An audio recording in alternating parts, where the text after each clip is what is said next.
মা মারা গেছেন ৩ বছর আগে। আমার মায়ের নাম ছিল রহিমা বেগম।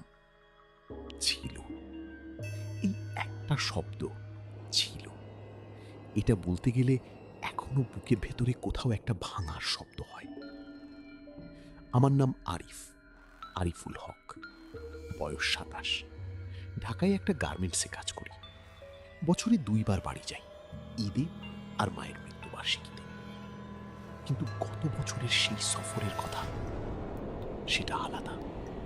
সেটা আমাকে বদলে দিয়েছে। মা মারা গিয়েছিলেন হঠাৎ করে, হার্ট অ্যাটাক। আমি তখন ঢাকায়। ফোন পেয়েছিলাম ভোর রাতে। বাবা বললেন, আরিফ, তোর মা আর নাই। এর বেশি কিছু মনে নেই সেই রাতের। শুধু মনে আছে আমি সেই রাতে ঢাকা থেকে বাসে উঠেছিলাম আর পুরো পথ জানালার দিকে তাকিয়েছিলাম। কাঁদতেও পারিনি, যেন পাথর হয়ে গিয়েছিলাম। মায়ের সাথে শেষবার কথা হয়েছিল মৃত্যুর ১ সপ্তাহ আগে। উনি বলেছিলেন, আরিফ, একবার বাড়ি আয়, মনটা কেমন করছে। আমি বলেছিলাম, মা, কাজ আছে, ঈদে আসব। উনি আর কিছু বলেননি। সেটাই শেষ কথা। ৩ বছর পর গত বছরের অক্টোবরে আমি একা গিয়েছিলাম বাড়িতে। বাবা তখন মামার বাসায় চট্টগ্রামে। বাড়িটা খালি, আমি একা, মায়ের স্মৃতির সাথে একা। বাড়িটা বদলায়নি, কিন্তু কিছু একটা আছে। আমাদের বাড়িটা সুনামগঞ্জের একটা ছোট্ট গ্রামে।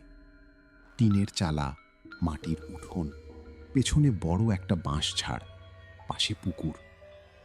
রাতে সেই বাঁশঝাড় থেকে এমন শব্দ আসে যেন কেউ ফিস ফিস করছে। ছোটবেলায় মাকে জিজ্ঞেস করতাম, মা, ওই শব্দ কিসের? মা হাসতেন, বলতেন, বাতাস বাবা, বাঁশের সাথে বাতাস কথা বলে।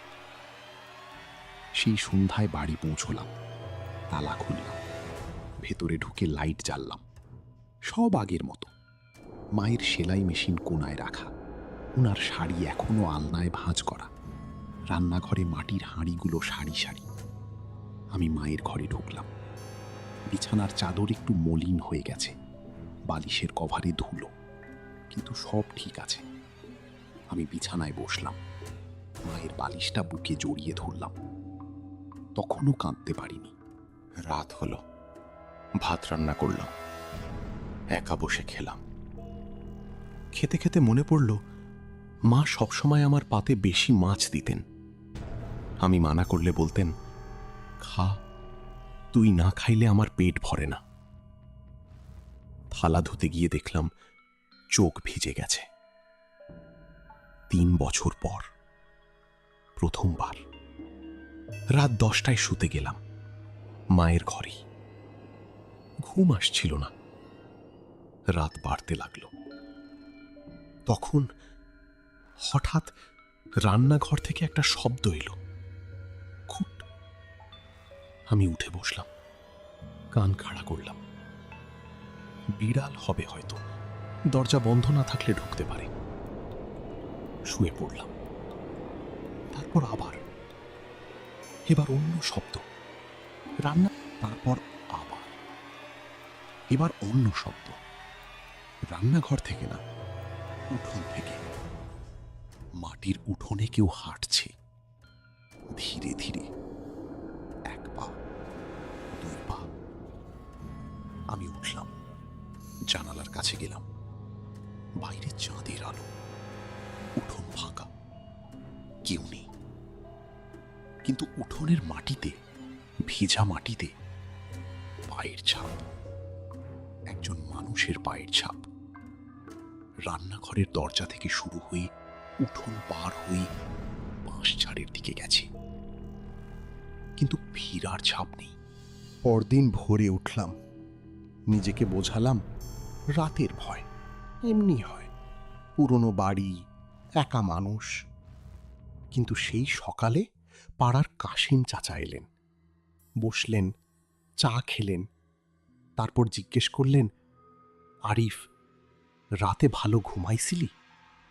হ্যাঁ চাচা, মিথ্যা বললাম। উনি একটু চুপ থাকলেন। তারপর, তোর মায়ের মৃত্যুর পর থেকে এই বাড়িতে কেউ রাতে থাকতে চায় না। আমি চায়ের কাপ নামিয়ে রাখলাম। কেন চাচা? উনি বললেন, রাতে নাকি উঠোনে কেউ হাঁটে, রান্নাঘরে শব্দ হয়। তোর বাবা 2বার দেখেছেন রান্নাঘরের চুলায় আগুন জ্বলছে, কিন্তু কেউ রান্না করছে না। আমার বুকের ভেতর কেমন হয়ে গেল। বাবা এই কথা আমাকে বলেননি কেন? কাশিম চাচা আমার দিকে তাকালেন। তোর মায়ের মৃত্যুর পর তোর বাবা একটু ঠিক নেই।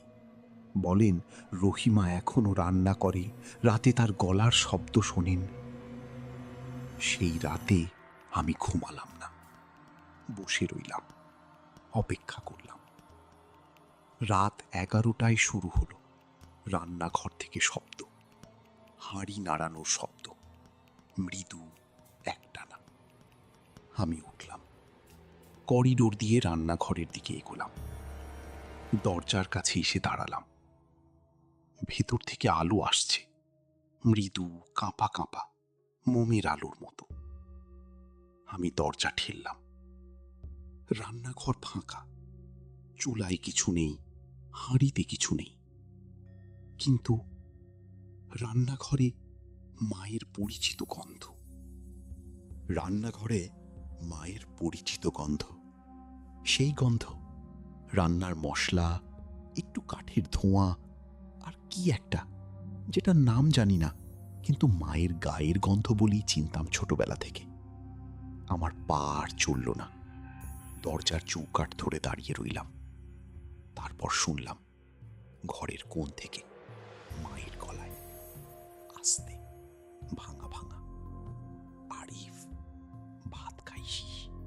সত্যিটা যেটা আমি মানতে পারিনি। আমি দেয়ালে হাত দিয়ে সোজা হয়ে দাঁড়ালাম। কণ্ঠস্বর মায়ের, পরিষ্কার। মা। আমার গলা দিয়ে এতটুকুই বেরোলো। নীরবতা। তারপর আবার একটু কাছ থেকে, আরিফ, তুই আসছিস। আমি জানতাম। আমার চোখ দিয়ে জল পড়তে লাগলো, নিজেও টের পাইনি কখন। মা, তুমি তুমি কি এখানে আছো? আমি সব সময় এইখানে আছি রে। তুই কি আমারে ভুলে গেছিলি? আমি মেঝেতে বসে পড়লাম। মা, আমি তোমাকে ভুলিনি, একদিনও ভুলিনি। তাহলে কেন আসছিলি না? আমি ডাকতাম, প্রতি রাতে ডাকতাম। আমি কাঁদতে লাগলাম। সেই 3 বছরের কষ্ট সব একসাথে। মা, আমি জানি আমি একটা ভুল করেছি। তুমি বলেছিলে আসতে, আমি আসিনি। দীর্ঘ নীরবতা।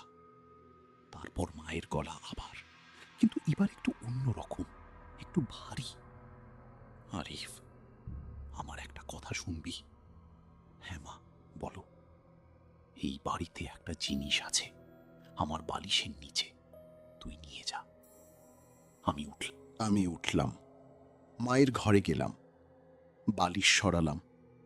নিচে একটা পুরনো খাম, ভেতরে একটা চিঠি, মায়ের হাতের লেখা। আমি পড়তে শুরু করলাম। আরিফ, আমি জানি এই চিঠি তুই পড়বি। আমি জানতাম তুই একদিন আসবি।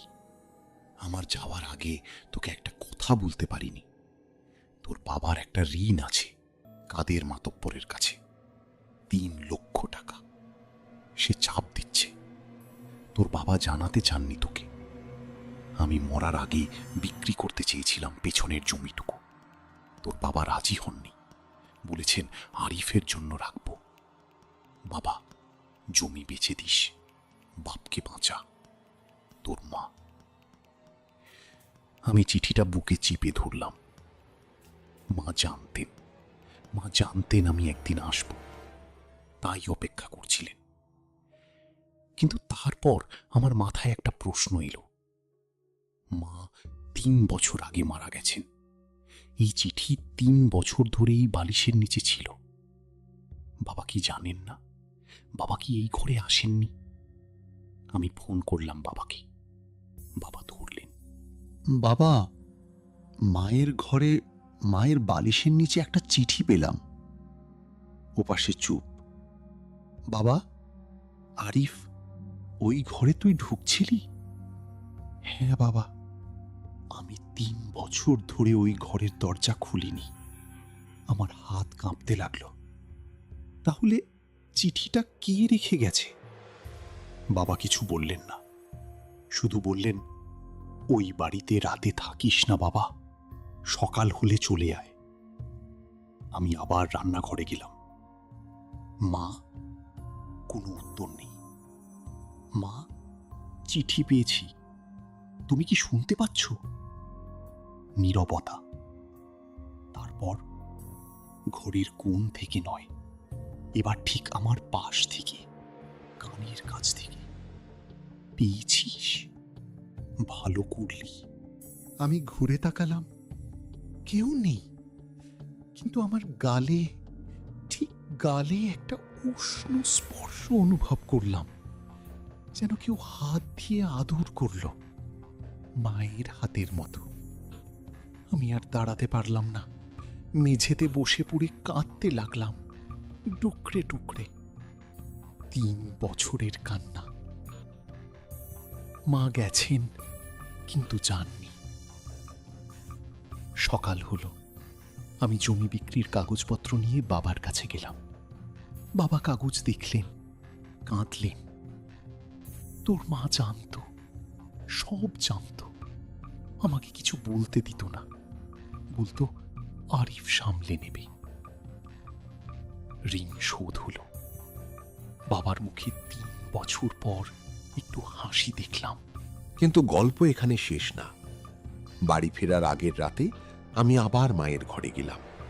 বিছানায় বসলাম, বললাম, মা, আমি যাচ্ছি, বাবার সব ঠিক হয়ে গেছে। নীরবতা। মা, তুমি কি এখন শান্তিতে থাকবে? একটু পরে খুব আস্তে রান্নাঘর থেকে শব্দ এলো, মৃদু, একটানা। মা গান গাইছেন, ঘুমাও ঘুমাও আমার সোনামণি। আমি শুনলাম পুরোটা। গান শেষ হলে নীরবতা। কিন্তু এবারের নীরবতা আলাদা। এবারের নীরবতায় ভয় নেই, এবারের নীরবতা শান্তির। আমি বাড়ি ছেড়ে যাওয়ার সময় দরজায় দাঁড়িয়ে একবার পেছনে তাকালাম। উঠোনে কেউ নেই, কিন্তু রান্নাঘরের জানালায় একটু পর্দা নড়ল। বাতাস নেই, পর্দা নড়ল। এটুকুই গল্প। এরপর থেকে আমি প্রতি মাসে বাড়ি যাই, বাবার সাথে থাকি, রাতে মায়ের ঘরে ঘুমাই, আর মাঝে মাঝে গভীর রাতে রান্নাঘর থেকে হাঁড়ির শব্দ পাই। আমি আর ভয় পাই না, কারণ আমি জানি মা রান্না করছেন, ছেলে বাড়ি এসেছে।